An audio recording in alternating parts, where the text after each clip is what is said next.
Greetings, friends, and welcome to Enigma Night Gaming. My name is Liara, and I will be your guide in today's adventure. Today, we are playing the Great Ace Attorney Chronicles, and in today's episode, we are going to give Sholmes a bit of a course correction. When we last left off, he had just done his Great Deduction on Madam Tusspells, and, well, there's just a few holes in his story that we have to set straight. So, without further ado, let's hop into the game.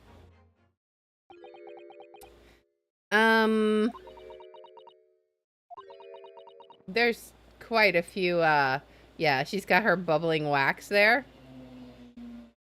Nobody... I see. I've stunned you all into silence. You might say that. You have, Hurley, you have. And you've obviously upset this young lady in the process. Her cauldron looks awfully hot. Indeed it does. If I could just bring up 1 point, Mr. Sholmes. Ah, the notorious Naruhodo, 1 point. I'm all ears, my dear fellow. According to your deduction, then, the special exhibit featured this old policeman. So that would mean that he's the particularly ruthless murderer, wouldn't it? The killer policeman, Artemore. Sorry. It was a mysterious series of murders that rattled the capital only last year. The police rushed to the scene every time only to find the culprit had disappeared into the ether.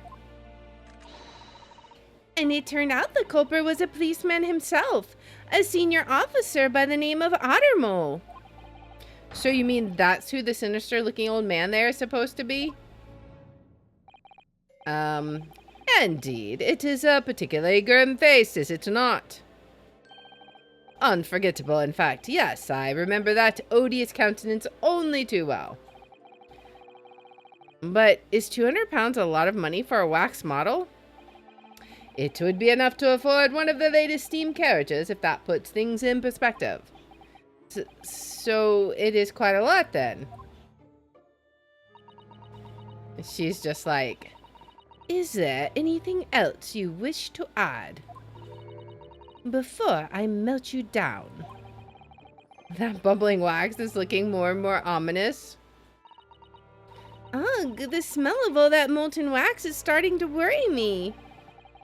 Mr. Sholmes did more or less just accuse her to her face, so I think I might have to call on your assistance here, Iris, if that's all right. To make some minor corrections to the Great Detective's Great Deductions? Of course it's all right. We'll soon set things straight. Well, let's get started then, shall we? Before Madam Tusspells vents her anger. Just what I was waiting to hear, my dear fellow. So, Madam Tusspells, in accordance with our agreement, you shall now have the pleasure of seeing this famously great detective and temporary exhibit at work. Alright, it is time for the course correction. Hold it, Sholmes. Alright, so originally he said that the waxwork was sold for cash.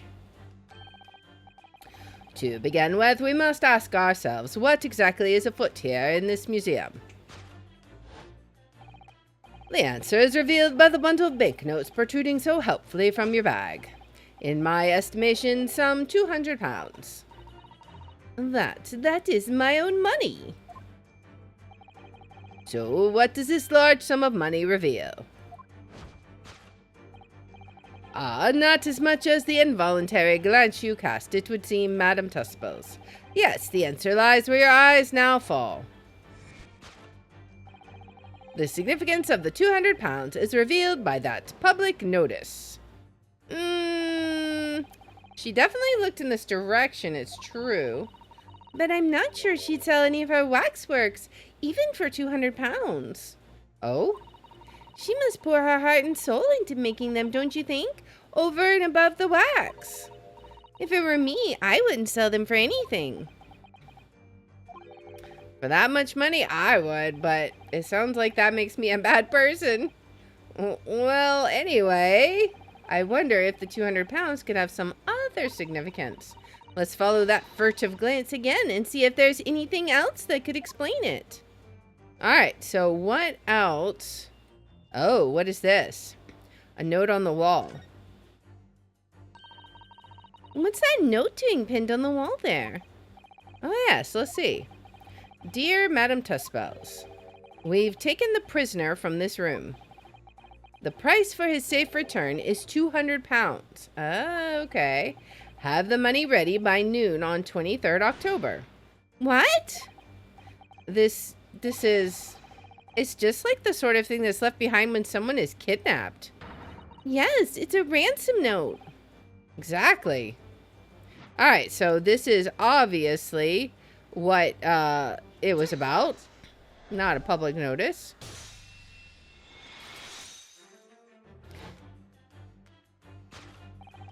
The significance of the £200 is revealed by that ransom note. Quite so, and we must congratulate these criminals on their inventiveness abducting a waxwork. £200 is no small ransom fee, yet you clearly intend to pay it. The model in question has special importance, so I put together all the money I have. In summary then, £200 you have in your handbag is ransom money. Now, let us explore the next curiosity with which we are presented. Who is the portly gentleman stretched out so peacefully on the floor? It would appear the man has suffered a severe shock, the cause of which is clearly known to you. Unfortunately, madam, keeping secrets does not appear to be your forte. What dealt the man such a shocking blow was, of course, the £200. But is it? So if the waxwork was kidnapped, where does that leave us in terms of who this man is? We could just ask him when he comes around. I think the point of this exercise is to understand the beauty of the deduction process, Iris. Yes, you're right. Hurley's trying so hard. We mustn't let him down. Well, there's little doubt that he suffered a shock. That much seems clear. But in that case, what's Madam Tusspells trying to hide? Let's have a closer look around. Alright, so, let's see. She has her long hair braid. What is the shock? Is there something here? Let's see. It's something about her. The only other thing that I can highlight on is her braid, right? Maybe there's something else. Let's see.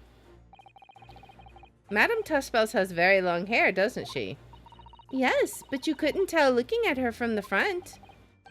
You know, it looks rather like a whip, don't you think? The sort of whip that could have floored the gentleman with a single crack. That seems a little far-fetched, even for you, Bruno. Alright, what else is there?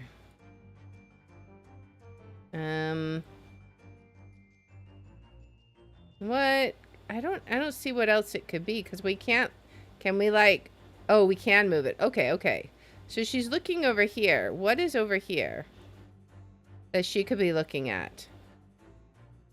What about this cop or this guy? Is there something about her pouch? She's got... Oh, she's got a glove. The hand of Madam? Wait, what? Wait a second. That's not her hand.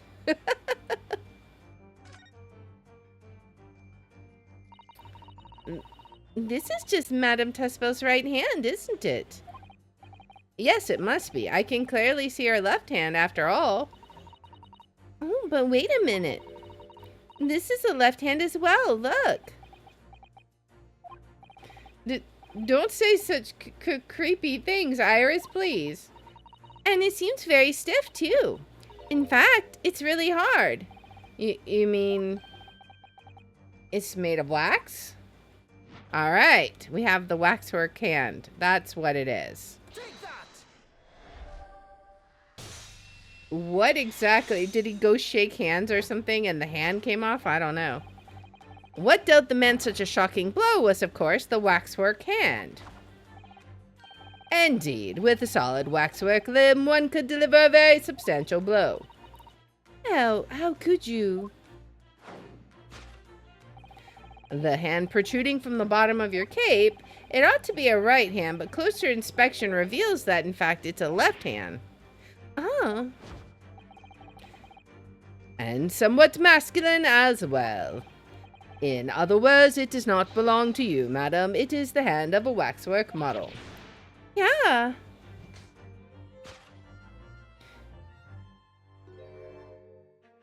Oh boy. Some of the visitors to my museum can be troublesome. They meddle with the exhibits and cause damage. So you mean that arm? Yes, this gentleman saw fit to try to remove it as a souvenir. No small keepsake.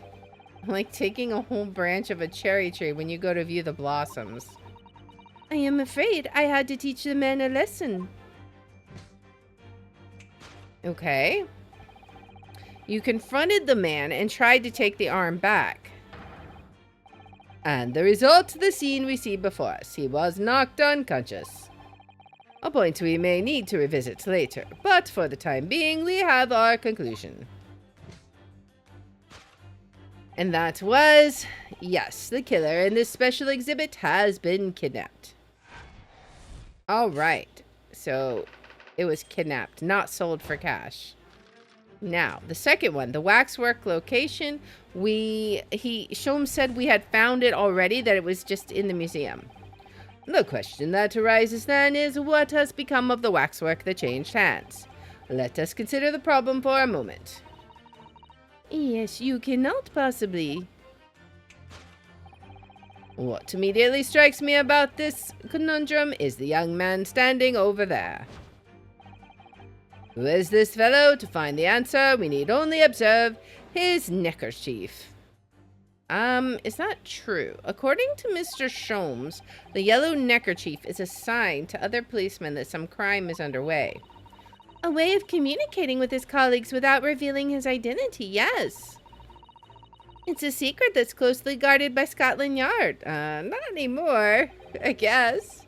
That Mr. Sholmes didn't hesitate to give away, exactly. Well, uncovering secrets is any true detective's nature, of course. Right. Anyway, judging from Madam Tusspells' reaction to Mr. Sholmes' deduction, I think perhaps we might not have identified the man quite correctly. Alright, so what else can we... he's missing his arm. The shoulder stub. What the... The man has a stub sticking out of his shoulder where his arm should be. Ah, well that settles it then. Right. This isn't a real person at all. His entire arm's been ripped off from the shoulder down. His arm's been... Of course! That ties in with what we just found out. Alright. So here we go. Right. It's the mannequin that the guy was trying to take the arm off of. Who is this fellow? To find the answer, we need only observe his shoulder stub. No such boneless human walks this earth. Of that I can assure you. In other words, the man standing here, the young Sergeant John Clay, is in fact defying all odds as a waxwork model. I seem to remember it was you who concluded he was a real person in the first place, Mr. Sholmes. He has become quite a celebrity in London, being the winner of no less than 3 policing awards last year. I simply had to make a model of the man. Naturally, what other explanation could there be? And it was this detective's arm that was pulled off by the man in the floor of the special exhibit, wasn't it? Next, we turn our attention to the old man sat before him with the particularly unsightly visage. I've been watching closely and he hasn't moved a muscle, almost in fact, as if he were a waxwork. Oh, but you... Your reaction only confirms my suspicions, madam. I noticed it at once, of course. Observe. The telltale sign that instantly proves whether or not this old man is a waxwork is the obvious price tag. A killer policeman called Ottermole, was it? Was he well known? It was all over the papers last year, but I can't say I know what he looks like. It's a very low price, though. Threepence isn't much money. Only enough for a few measly hours of gas and Mr. Garrideb's delightful lodgings, in fact. So, this is the special killer taken from the special exhibit, is it? The waxwork that somebody stole from the museum and tried to ransom for 200 pounds? Is the crusty old killer policeman Ottermole, really? Perhaps we should have a good look around again and see if another idea crops up. I think that might be for the price tag for the scarf, right? Let's look at the price tag. Well, let's see. What else do we have? Wait, his leg is moving. Look at this. The old man's tapping his foot like crazy. He seems to be fast asleep, though. He's not tapping his foot consciously, then? So you mean it must be a twitch? Never mind that. The point is waxworks don't tap their feet. Or twitch. And look at his arm, too. We've seen a scarf like that somewhere else around here, haven't we? All right. Well, obviously, he's not a waxwork. All right. The telltale sign that instantly proves whether or not this old man is a waxwork is the obvious twitch. Even the most realistic waxworks do not exhibit a twitch. In other words, this splendid old man is in fact a genuine member of Scotland Yard. A slight shift in your choice of adjectives, then.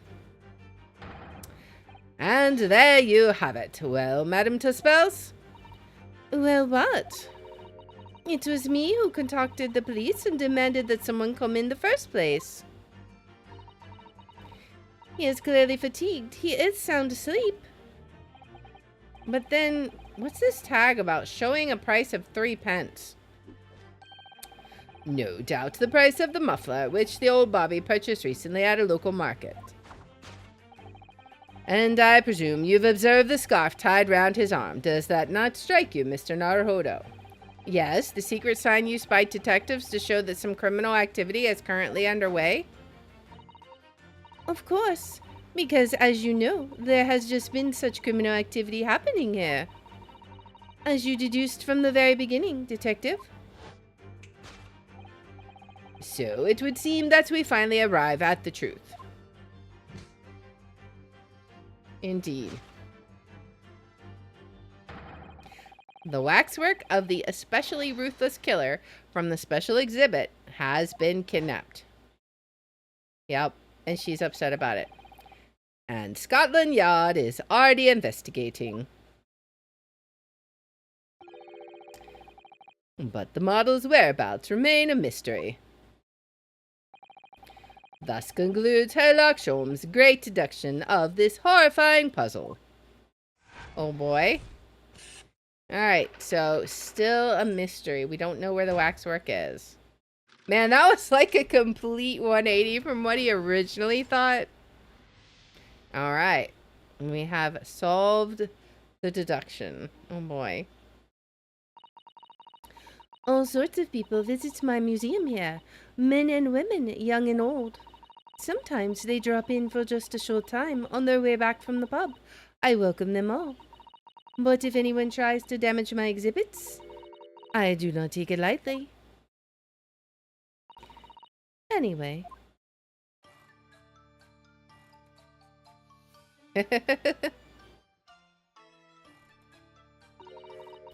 Your great deduction was even more enchanting than I had been led to believe.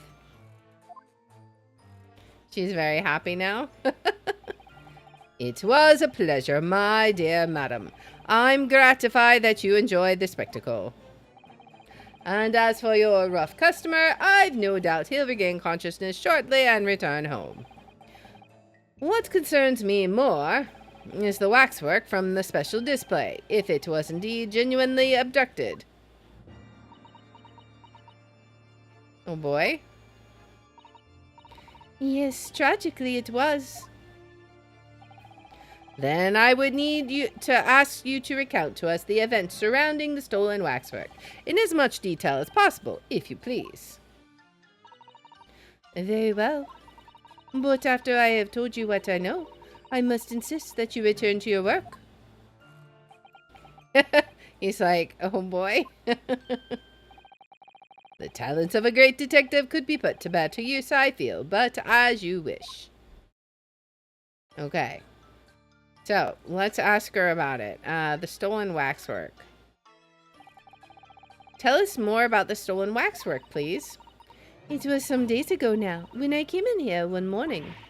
Immediately, I noticed that a waxwork was missing from the special exhibit here. It is your most prominent display, so that's why the curtains were closed. And I found the ransom note in its place. The culprit must have broken in during the night and taken it then. So this waxwork that was stolen, it was a model of some horrible criminal, I suppose? What was it? Of a particularly horrible criminal, in fact. The killer who left a more profound scar on society than any other, I would say. The professor. Not a name I've heard of. The only professor we know of is our client. So, Mr. Naruto, it seems the circle is complete. Sorry?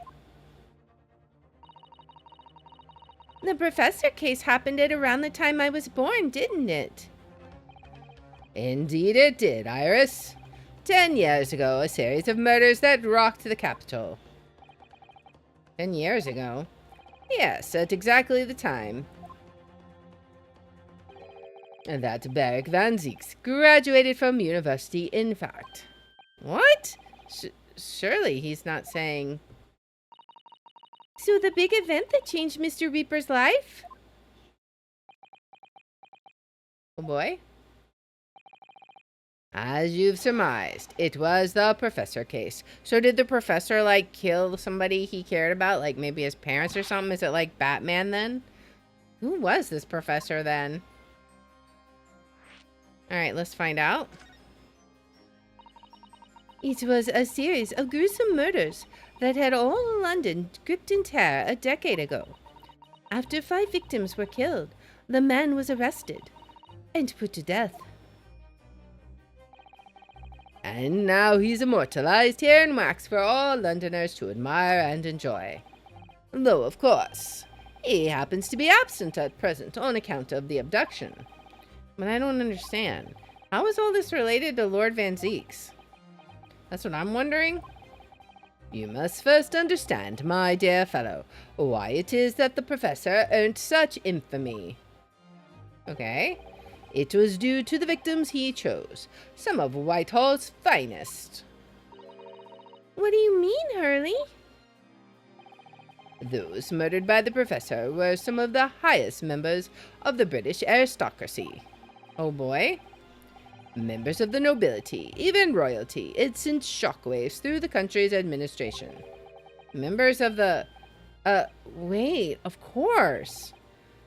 What Professor Harebrayne said. Lord Van Zieks is from a family with noble blood. Oh gosh. It was the 5th victim that led to the professor's arrest. The last of the killer's prey was a young noble by the name of... Is it going to be a younger brother or something? Clint Van Zieks. No. I don't believe it. Van Zieks? Oh boy. I'm sure you can piece together the rest for yourself. In the wake of his older brother's murder... Okay, so it was the older brother. The young Beric pursued a career as prosecutor. And eventually became the Reaper we know today. Oh boy. Man, we're getting his backstory. I had no idea Lord Van Zieks had such a tragic past. Well, I'm afraid that's all I can say on the matter, for the time being at least. After all, I have work to do. Back to the waxworks for you. As a waxwork exhibit. Oh boy. I am afraid I shall have to excuse myself as well. Oh yes, of course. It's been a pleasure. Thank you. Oh man.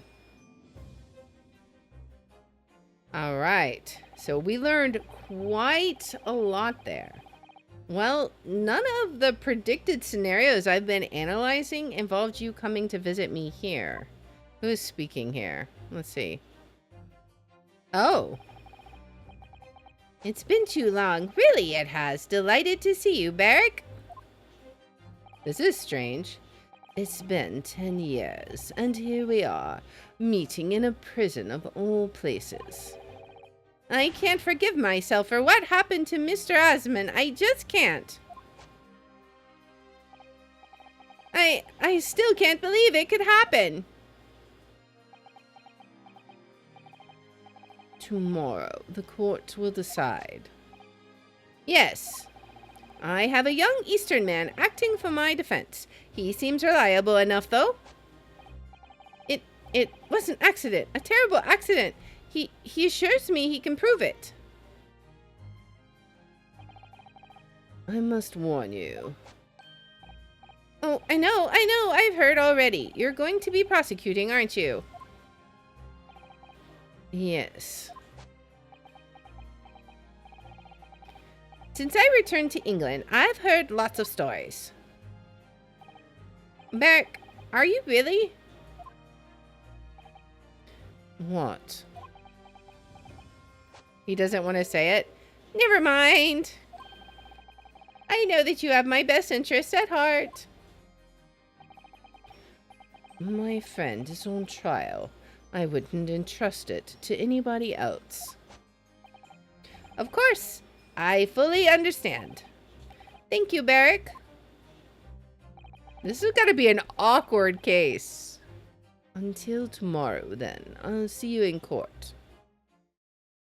Man, that's got to be super awkward. 23rd October, 8:52 a.m. The Old Bailey, defendant's antechamber. Alright, what are we going to find out? I can't believe it's been 6 months since I was last allowed to work in court. And now here I am, back at the Old Bailey. He's super nervous. Ah, Mr. Naruhodo. Good morning, Professor Harebrayne.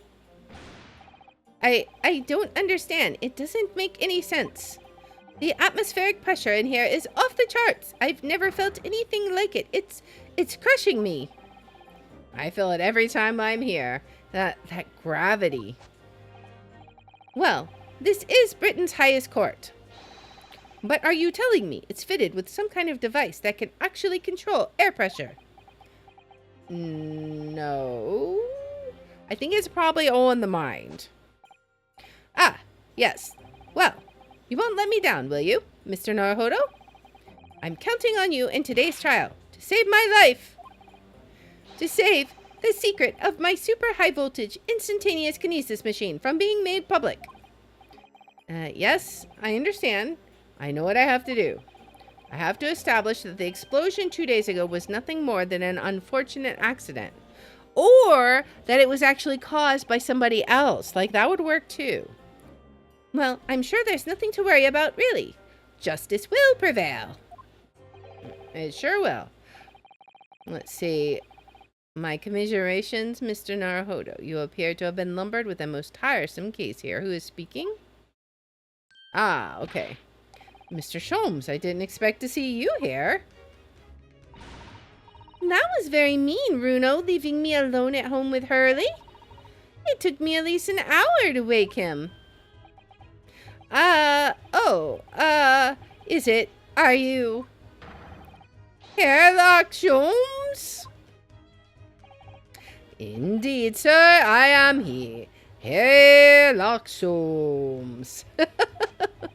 Oh, I've heard all about your exploits, even whilst living in Germany.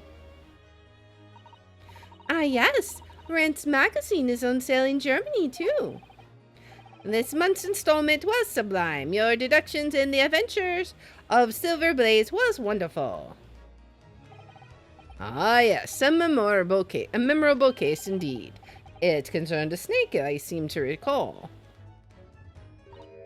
No, that was the speckled band, which was actually our second case.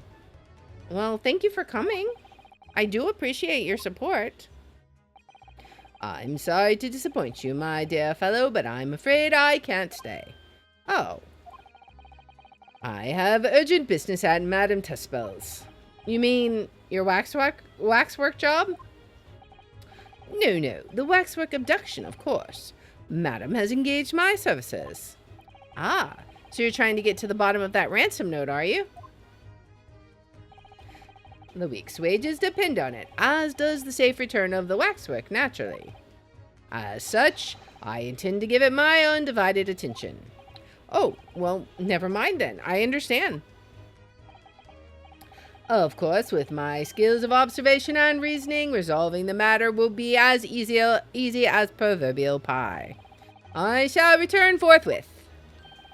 For until I solve the case, I shall have no money to afford a pie of any description. He's broke. Oh, then you must absolutely give it your full attention, Hurley. She wants pie? Quite, Iris, quite. But life is riddled with irony, you know. Whenever I give something my full attention, I have a quite insatiable desire for a pie. One of the universe's intractable mysteries, you might say. So his interest in a case is is directly proportionate with his interest in pie. Okay. Oh yes, quite, definitely, absolutely. I totally understand. Is someone a little starstruck? I wish you the very best of luck, Professor Harebrayne.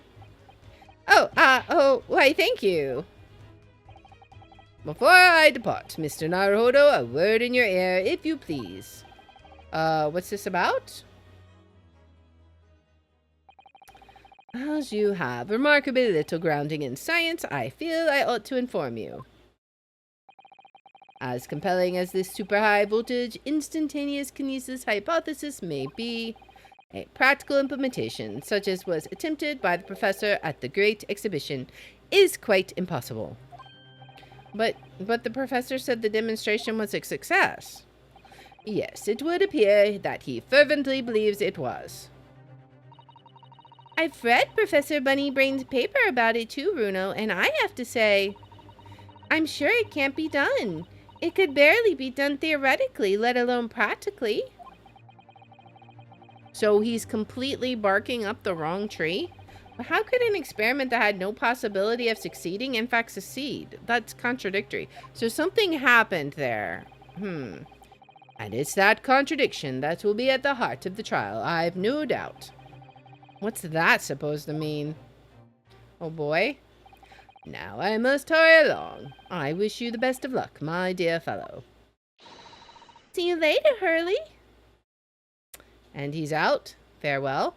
Farewell, good sir. Well, it looks like you're on your own today, Bruno. But chin up, you can do it. Oh, what about you, Iris? No, I'm afraid I can't help. I have something I need to do. I see. It's going to be a big surprise for you when you find out what it is. That sounds ominous. We love surprises. Counsel for the defense and the defendant. Court is about to be in session. Make your way into the courtroom at once. Oh, we're on our way. All right. Here we go. An experiment that the laws of science say can't possibly succeed. And a scientist who's convinced that it did? That's the riddle you have to unlock here, Ryunosuke. That's the key to this case. Oh boy. Oh boy.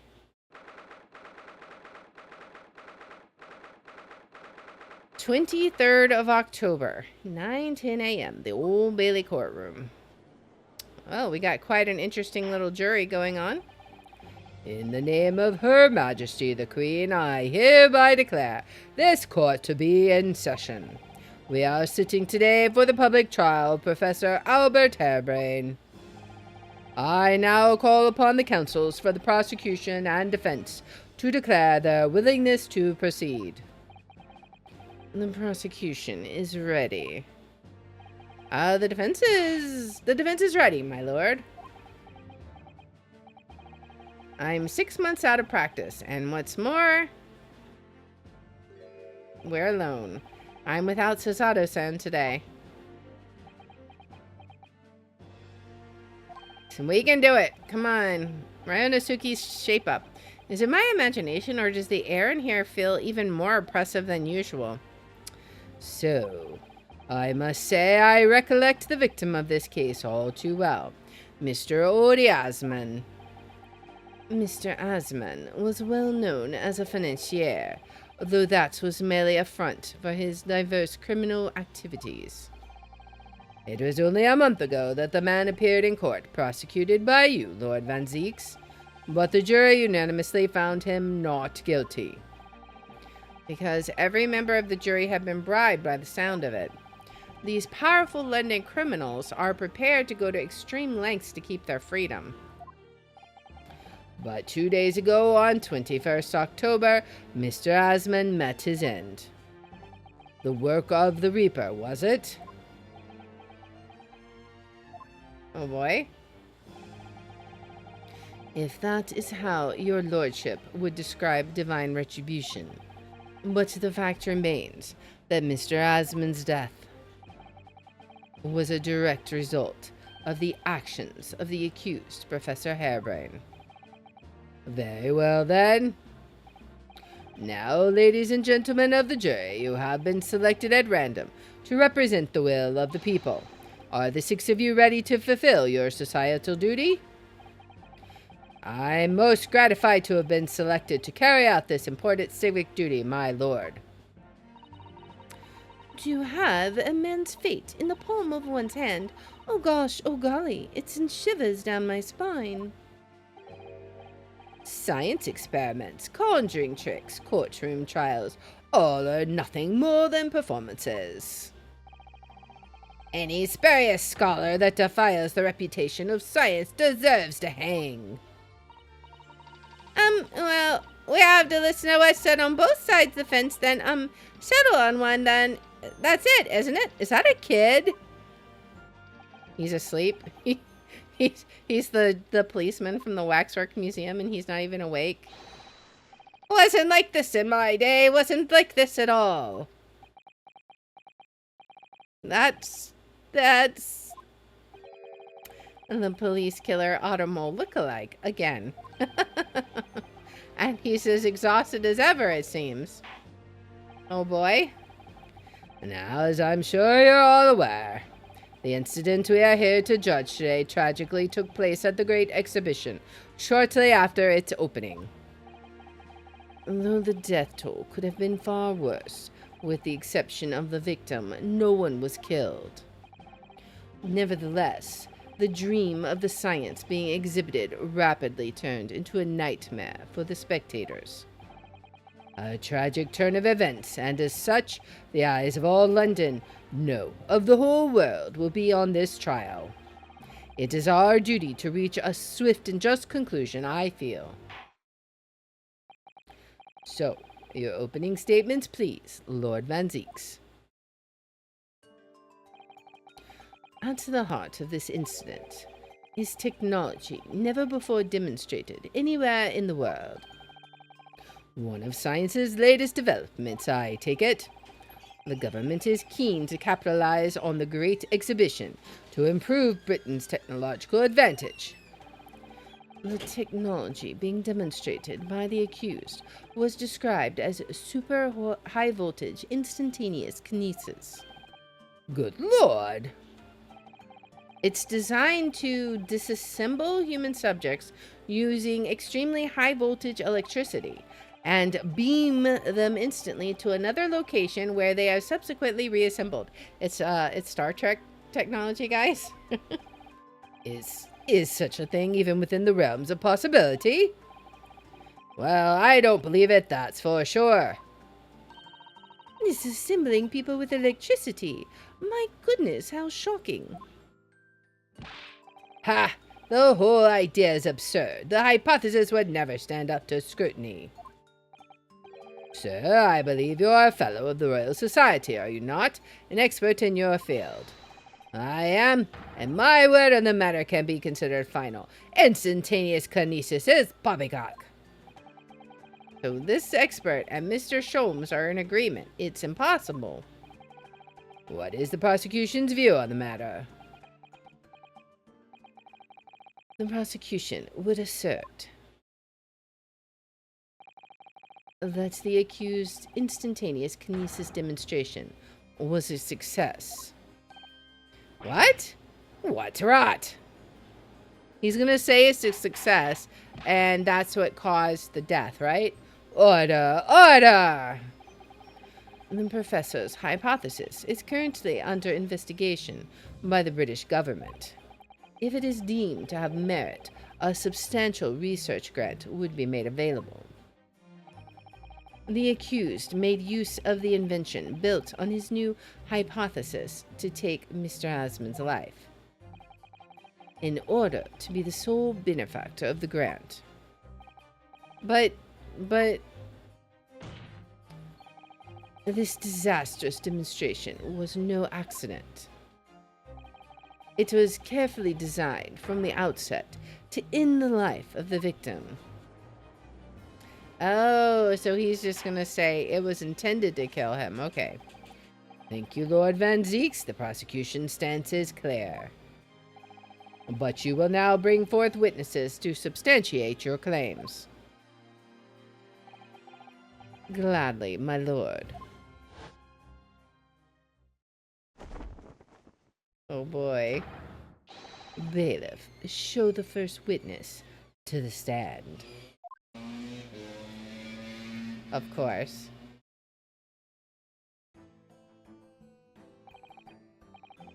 Witnesses, state your names and occupations for the court. Yes, sir. Tobias Gregson, Detective Inspector at Scotland Yard's Homicide Division. I was on duty at the demonstration on the day in question and in charge of the followed investigation. He's just chewing his nails. Albert Harebrayne, this is scientist. You were born in England, but have been carrying out research in Germany in recent years, correct? Yes, that's right. After graduating from university here in Britain, I went to work in Germany and made an amazing discovery. Which is what brought me back. I had to demonstrate my incredible hypothesis at the Great Exhibition. What you demonstrated was incredible, all right? An incredible explosion. But the science was a success. The instantaneous kinesis worked. Hey, Toad, welcome in. Everyone saw it. They must have done. Yes, there was the terrible accident, but the demonstration of my hypothesis was a success. Well, that much is undeniable, as shown in this photograph taken by the forensic investigation team. Oh, boy. What is that? He's got, like, something lodged in there. This was taken inside the Crystal Tower, I take it. The centerpiece of the exhibition, no less. That's right, my lord. Seems the victim rammed straight into it. Oh, boy. I see. Very well. Submit the photograph as evidence. Alright, so the photographic print of the victim taken after he had ostensibly been beamed to the Crystal Tower. It shows an apparent stab wound to the chest. As the courts heard, the victim of the incident was Mr. Odie Asmund. There have been a number of allegations made against the man, but putting them aside for the time being, he was a man who financed the research for the experiment and the demonstration itself. I see. So to summarize the situation, the defendant is accused of taking the life of the man who funded his work. Would that be correct? Exactly. But couldn't it be That the explosion was caused by some malfunction in the apparatus used for the demonstration? That's right, that must be it. My splendid machine. My poor splendid machine. You saw it yesterday, didn't you? We can't even examine the wreckage thanks to the Special Dispensation for Scientific Equipment Act. What? The wreckage! The wreckage! But that being the case, how can the facts be established? How can it be possibly determined whether this was an accident or a deliberate and malicious act? Extremely simply, my lord. I beg your pardon? Isn't that right, witness? Well, sorry, me? No, your neighbor. Yes, sir, it was murder, plain and simple. Anyone could state that with complete certainty. What? How can he possibly think that? Thank you, Inspector. I think we had better proceed to formal testimony. You will explain to the court on what grounds you claim this experiment to have been a front for murder. All right. Oh boy. That's where we're going to pause it, though, because we want to give the full testimony and cross-examination our full attention. And so we are going to pause the episode right here. What is going to be their formal testimony? I wonder, how could Gregson say that this was obviously murder? It's not obvious to me, so I'm very curious what Gregson has to say. So if you like this kind of content, please make sure to like, subscribe, follow, share, all that good stuff.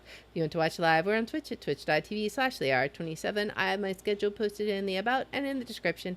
And if you want to see which games we're playing each day, I post them on x.com/Lear27. And I hope you'll join me in the next one. Until then, guys, bye.